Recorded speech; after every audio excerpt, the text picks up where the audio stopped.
Hi there and welcome to chapter 9 of The Boy at the Back of the Class. In chapter 8 we saw the narrator go on an unexpected adventure and he bought a pomegranate just like this one with all those lovely colours, sunset colours on the outside and the little crown on the top.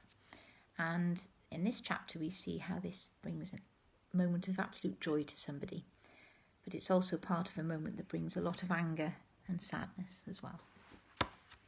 Chapter 9, The Big Fight. The next morning I told Josie, Michael and Tom about the unexpected adventure my mum had taken me on, and they all said they wanted to come with me next time and meet the man in the red turban with the king's heart too.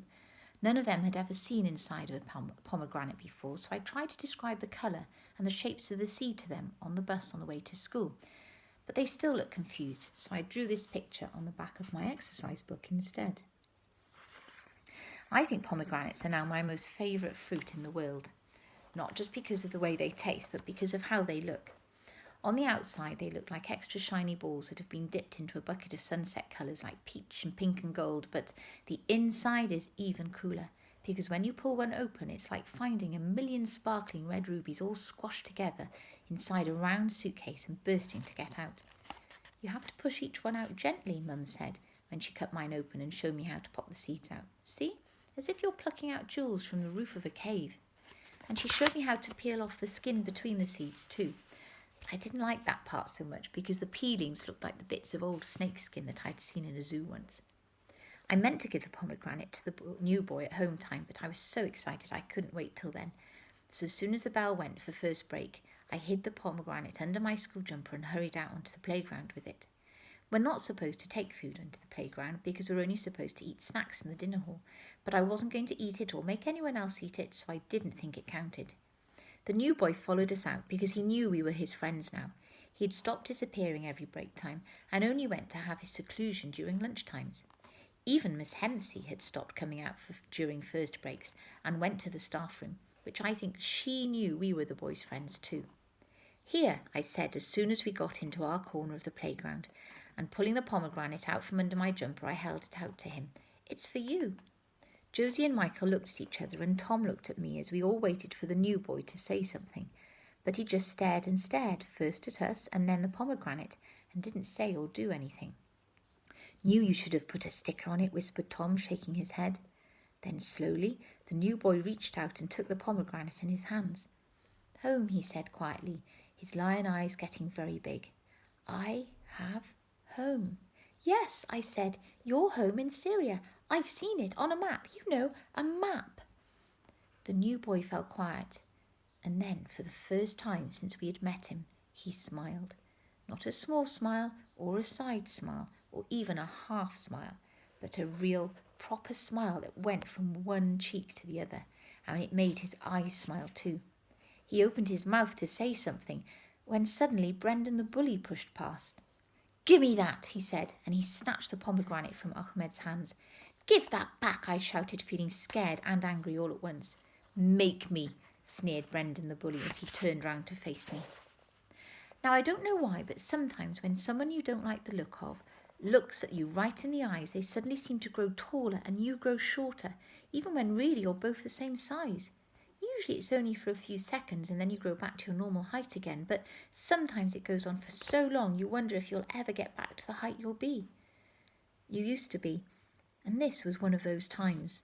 When Brendan the bully turned to look at me, he stared into my eyes so hard and so long that he seemed to grow by at least 2 more inches. But I was feeling so hot and angry that I could feel my ears going red, and I didn't care. I took a step forward and tried to grab the pomegranate back. Go on, try again, laughed Brendan the bully as he whipped it away and held it high above his head. I could feel my face getting redder and redder and my legs getting shorter and shorter as I tried to jump and snatch it back from him. Then suddenly he threw the pomegranate to Chris, who was standing behind me. Chris caught it, tossed it up and down in one hand, waiting for one of us to try and do something. And Josie, Tom and Michael all lunged forward, but Chris was too quick and threw the pomegranate to Liam, who quickly threw it back to Brendan the bully. Now this might have carried on all break time because Brendan the bully likes playing this game and no one has ever beaten him. But then what happened next was so unexpected, so shocking and so fantastic that even Brendan the bully didn't know what to do. because suddenly, with a huge roar, Ahmed ran straight at Brendan the bully, and like an angry lion he crashed into him with his head. Brendan the bully fell backwards onto the floor, his legs swinging up into the air. We all gasped out loud, but Ahmed didn't stop there. He jumped on top with his face red and patchy and punched Brendan the bully as many times as he could, shouting something that none of us could understand. Someone behind us cried out, "Fight!" and everyone in the playground ran over to watch. But, and this was the most shocking part of all, it wasn't really a fight. You need 2 people at least to be fighting for it to be a fight, and Brendan the bully wasn't fighting back, not at all, not even for a second. Instead, he was holding his arms over his face as Ahmed continued punching and roaring and shouting at him with all his might. "Break it up now," shouted a voice as the crowd parted and Mr. Irons and Mrs. Sanders came running through. But Ahmed wouldn't stop. He was like a machine that didn't have an off button, and he continued to punch and punch just as hard and as fast as he could. "Right, young man," cried Mr. Irons, and grabbing him by the back of his jumper, Mr. Irons lifted Ahmed up off Brendan the bully, whilst Mrs. Sanders pulled Brendan the bully back on his feet. Everyone fell quiet, but I don't know if that's because we were wondering what was going to happen next, or because none of us could believe that Brendan the bully had actually been hurt. His face was bright red and his eyes looked watery, and there were tiny stones from the playground floor stuck to the sides of his cheeks. With a horrible glint in his eye, Mr. Irons stared down at Ahmed and shouted, "What do you think you're doing, boy, eh? Ahmed stared angrily at the floor and didn't say anything. "Who started this?" shouted Mrs. Sanders, who was so angry she'd forgotten to look over her glasses and was looking at everyone straight through them instead. I immediately pointed to Brendan the bully, and so did Tom and Josie and Michael. "Right, all of you with me now," ordered Mrs. Sanders, dragging Brendan the bully by the arm across the playground and into school. Mr. Irons flicked his hand and pointed to the doors, his nose whistling louder than it had ever whistled before. I followed Tom and Josie and Michael as we all hung our heads and made our way through the crowds. Everyone stared at us and then stared at Ahmed. His face was even redder than mine, and his lion eyes were so big and wet it looked as if they were drowning. He wiped away an angry tear and looked back over his shoulder. I looked back too and saw lots of bright pink spots all over the playground. The pomegranate had been smashed open, and all its ruby red seeds had been crushed beneath everyone's feet. After we told Mrs. Sanders all about what had happened, she gave me 50 lines to do for taking a pomegranate out onto the playground, and said that Ahmed and Brendan the bully had to write lines every night for the rest of the week with Mr. Irons.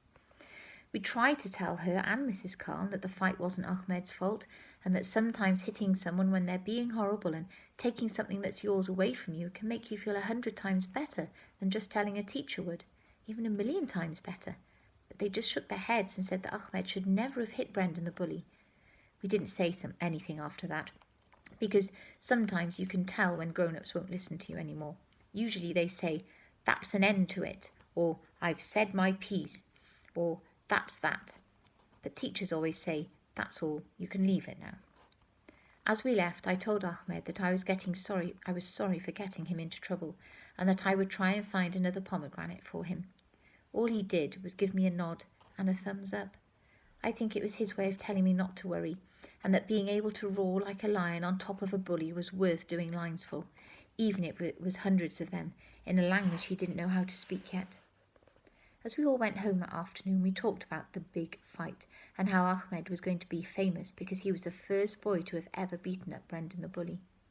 "You wait and see," said Tom. "Everyone's going to be his friend now, even the cool kids." I guess Tom was right, but it made me feel sad. If Ahmed made friends with the cool kids, that meant he wouldn't talk with us or play football with us anymore. There's a law that says cool kids can only ever hang out with other cool kids, and that they mustn't ever talk to us, except for when they're put in a group with us by a teacher. I don't know who wrote the law, but Michael knows all about it. I guess his mum must have told him. But it turned out Michael was wrong about the law, because Ahmed never stopped being our friend, not even after he became the most popular boy in school for beating up Brendan the bully, and not even when all the newspapers in the world made him the most famous refugee boy on the planet. Thanks for listening.